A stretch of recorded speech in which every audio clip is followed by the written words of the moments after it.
افغانستان، ایران او هند ترمنځ تازه مهم تړونونه او د پاکستان وارخطايي.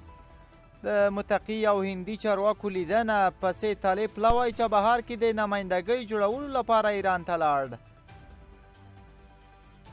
د اسلامي امارت د بهرنیو چارو وزیر او د هند د بهرنیو چارو مرستیال وزیر له لیدنې نږدې 10 ورځې وروسته طالب پلوی په چابهار بندر کې دایمي نمایندګي جوړولو لپاره ایران ته لاړ.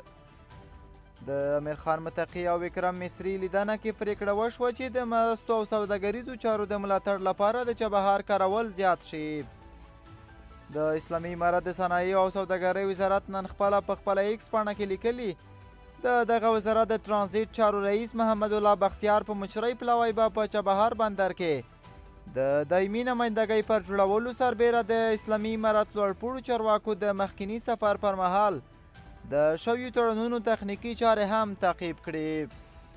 د دغه پلاوي تر سفر کابل 10 ورځې وړاندې د اسلامي امارت د بهرنیو چارو وزیر امیر خان متقي او د هند د بهرنیو چارو سکرتر وکرم مصري په عربي متحده اماراتو کې د بشري مرستو پراختیایي پروژو، سیمه ییزې همکارۍ او سوداګریزو فعالیتونو د ملاتړ لپاره د چابهار بندر د استفادې په اړه خبرې وکړې.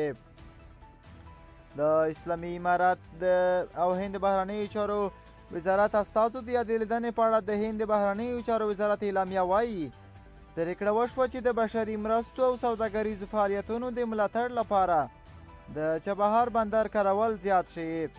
دا ګام سیمه ییز اقتصادي ثبات او اړیکو پیاوړتیا لپاره مهم ګڼل شوی دی.